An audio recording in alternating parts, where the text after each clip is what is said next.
Avançamos mais uma vez ao encontro das suas dúvidas. Precisamente gastroenterologia, como dissemos ao longo deste programa, é a especialidade que está em cima da mesa. Para se inscrever e participar, tem à sua disposição o número de telefone 225083297, também o endereço de e-mail consultório@portocanal.pt. Participe, inscreva-se antes disso e depois aproveite para partilhar connosco aqui em direto o seu caso, a sua questão, a sua dúvida também. Aproveite então para ver a sua dúvida esclarecida. E nós vamos explicar o que é endoscopia digestiva alta e também como se realiza este exame. Está connosco a doutora Margarida Guedes Marques, é médica gastroenterologista e membro da Sociedade Portuguesa de Endoscopia Digestiva, a quem agradeço a presença. Muito obrigada, é um gosto recebê-la neste consultório. Muito obrigada.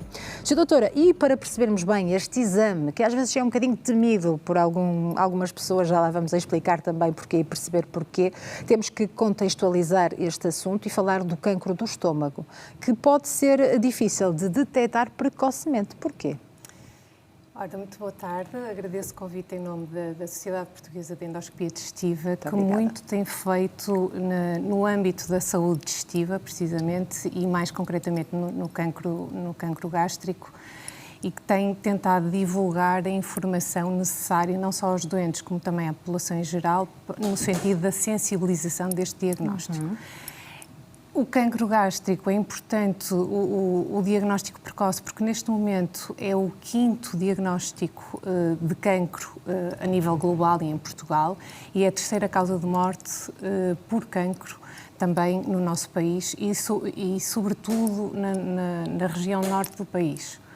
É um cancro que muitas vezes só dá sintomas numa fase mais avançada e, portanto, cada vez mais é preciso falar em diagnóstico precoce desta doença e explicar, de facto, quais são os fatores de risco, quais são os sintomas a que os doentes devem estar atentos para que se faça esse diagnóstico precoce. Claro. E quais são esses fatores de risco que podem levar a esses sintomas que muitas vezes as pessoas desvalorizam, não é? E quando é que, de facto, deve avançar para este exame?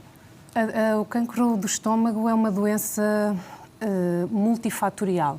Depende muito da interação do indivíduo, da pessoa, que tem a sua predisposição genética, tem os seus fatores genéticos que determinam depois também uma resposta aos fatores ambientais a que estão expostos e sujeitos.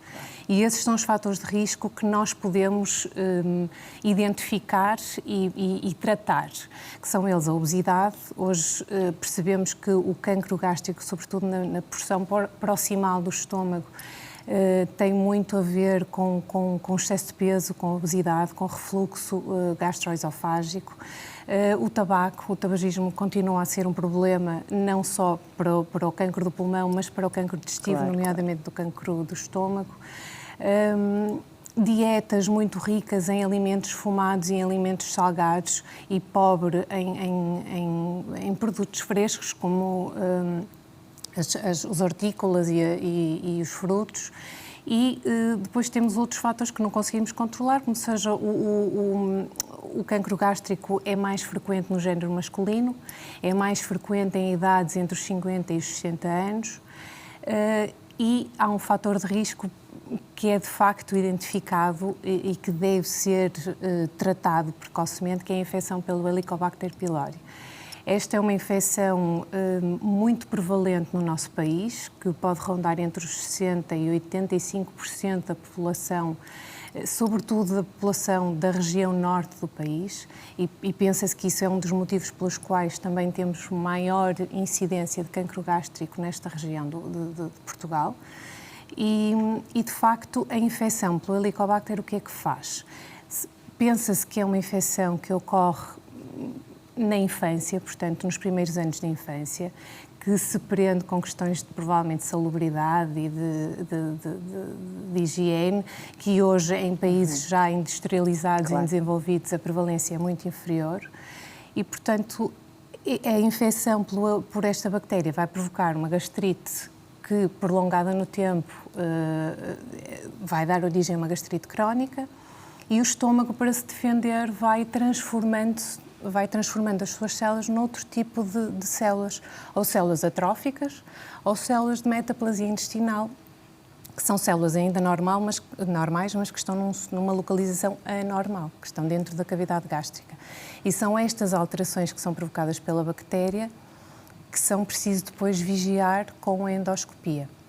Só fazer a ressalva de que a infecção pelo Helicobacter pylori, apesar de muito prevalente na nossa população, apenas 1% das pessoas tem cancro gástrico que se atribui à infecção por esta bactéria. É apenas um fator de risco. Exatamente, é apenas um fator de risco.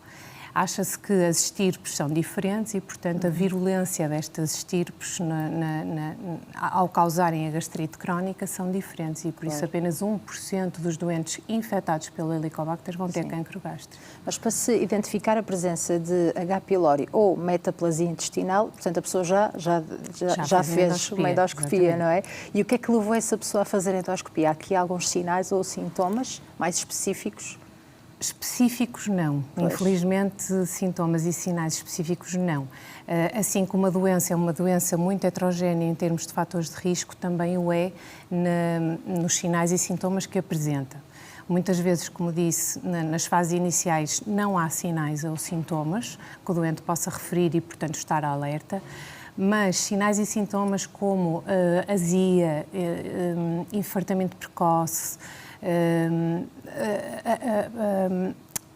a perda de peso, vômitos, dor ou desconforto abdominal, uma anemia numas análises, os doentes devem ser sujeitos de facto a um estudo endoscópico, a perdas de sangue, por exemplo, os doentes podem identificar fezes mais pretas que correspondem a sangue digerido que, vindo do estômago, atravessa todo o tubo digestivo, ou até vômitos com sangue. Portanto, são sintomas que, de facto, não são específicos de cancro gástrico, mas aos quais os doentes, de facto, devem estar atentos e sinalizar o médico assistente ou o médico gastroenterologista para que possam dar seguimento, ser aconselhados e dar seguimento ao estudo necessário. Portanto, e aí tem indicação para fazer uma endoscopia. Exatamente. As pessoas dizem, vou fazer uma endoscopia e surgem então aquelas dúvidas mais comuns e o receio. Quando é feita com sedação é melhor porque não tem que ter aquele desconforto, mas nem sempre é assim, não é? Há muitas pessoas que ainda fazem sem sedação e pode ser algo incómodo. A endoscopia é de facto um exame complementar diagnóstico realizado por gastroenterologistas e é um exame seguro. Acho que as pessoas devem ficar, de facto, com essa ideia. É um exame seguro e muito acessível. Hoje em dia é um exame acessível, de facto, à nossa população. É um exame que é realizado com endoscópio, que é flexível, que é manobrado pelo médico e que permite a visualização da parte proximal do tubo digestivo, isto é, do esófago, do estômago e da primeira porção do intestino delgado. No que diz respeito à identificação de lesões, portanto, a realização da endoscopia não exige grande preparação, basta 6 a 8 horas de jejum e pode ser feita com ou sem anestesia. Não é um exame doloroso, é um exame muito reflexogénico, de facto, imprime, de facto, muito reflexo do vómito e aí a colaboração do doente pode não ser a melhor e, portanto, no sentido do diagnóstico e da visualização correta da mucosa gástrica, pode não ser a melhor. Claro que há doentes que colaboram muito bem na endoscopia e eu acho que isso deve ficar também ao critério do doente, mas uma endoscopia com anestesia, de facto, é um conforto quer para o doente, quer para o profissional que realiza a endoscopia, no sentido em que vê toda a mucosa do tubo digestivo proximal de forma calma, pode identificar áreas suspeitas de mucosa gástrica ou esofágica e pode recolher biópsias. Portanto, o endoscópio tem um canal de trabalho a partir do qual se introduzem alguns instrumentos, nomeadamente a pinça de biópsia, e são recolhidos fragmentos da parede interna do estômago e esses fragmentos depois são analisados pela anatomia patológica e assim se faz o diagnóstico histológico, digamos assim, de cancro gástrico. Portanto, e a partir desse exame, então, é que vem o resultado da tal H. Exatamente. pylori, Metaplasia intestinal ou então cancro do estômago. Exatamente. Muitas vezes os doentes, na realização de uma endoscopia digestiva por rotina, porque vão fazer a colonoscopia e fazem também o rastreio alto, nessa endoscopia, mesmo não sendo identificado nenhuma lesão suspeita, numa primeira endoscopia deve ser feito o que nós designamos por mapeamento gástrico, isto é, o doente deve fazer biópsias nas duas metades do estômago, exatamente para identificar o tipo de células que existe e se existe gastrite atrófica, se existe metaplasia, para depois estabelecer um plano de vigilância do doente. E nessas biópsias é feita a pesquisa da bactéria, do Helicobacter pylori. Se houver resultado positivo para esta bactéria, deve ser erradicada? Sim. Na maior parte dos casos. Exatamente. A erradicação do Helicobacter pylori tem indicações muito precisas, tem indicações formais para a sua erradicação. De qualquer forma, não havendo nenhuma lesão, por exemplo, ou nenhuma úlcera ou nenhum cancro gástrico prévio, não deve ser sempre oferecida a erradicação do Helicobacter, exatamente porque ele é identificado como um fator de risco para cancro gástrico. Claro. E no caso de gastrite e metaplasia intestinal, que tipo de vigilância que é necessária? Primeiro é necessário sempre erradicar, nesses casos é obrigatória a erradicação do Helicobacter pylori. Mas está sempre associada? Portanto, na maioria das bactéria... vezes sim, não está sempre associada, mas na grande maioria dos casos a identificação de gastrite atrófica e de metaplasia, portanto, dessas consequências de gastrite crónica estão associadas à infecção pela bactéria. E, portanto, deve ser oferecido inicialmente e sempre, e nesses casos é obrigatória a erradicação da bactéria e depois a vigilância endoscópica, cada 2, 3 anos, dependendo da extensão da metaplasia ou da atrofia. Se for, muitas vezes nós vemos nas biópsias que tem um foco de metaplasia, um foco de atrofia, aí a vigilância não é exatamente obrigatória, mas uma metaplasia extensa, uma gastrite atrófica extensa deve ser vigiada endoscopicamente cada 2, 3 anos com biópsias. Claro. Mais uma vez, isto são fatores de risco para, fatores não é? de risco, exatamente. Portanto, aquela pessoa deve tentar mudar o seu estilo de vida, uma alimentação saudável, exercício físico até, não consumir álcool, tabaco. Exato. Portanto, tudo isto é um bolo que vai transformar este risco muito mais diminuído, é isso? Sim, sim, exatamente. Os fatores, tudo que nós conseguirmos controlar deve ser de facto controlado.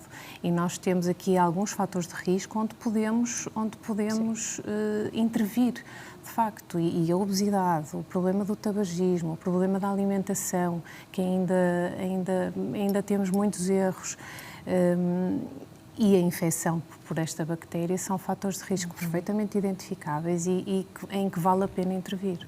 Há uma maior incidência deste tipo de cancro, Sra. Doutora, nos últimos anos? Nos últimos anos, nos países industrializados e desenvolvidos, a incidência tem vindo a ter algum decréscimo, exatamente porque se faz a identificação e a erradicação da bactéria, e ela também vai sendo cada vez menos prevalente, e depois há algum cuidado na dieta. Hoje temos maneiras de conservação dos alimentos e, portanto, os alimentos salgados e fumados já não fazem parte de uma dieta diária como era antigamente. E, portanto, temos vindo a assistir, apesar de tudo, a alguma diminuição da incidência. O que era preciso é que se fizesse o diagnóstico precoce.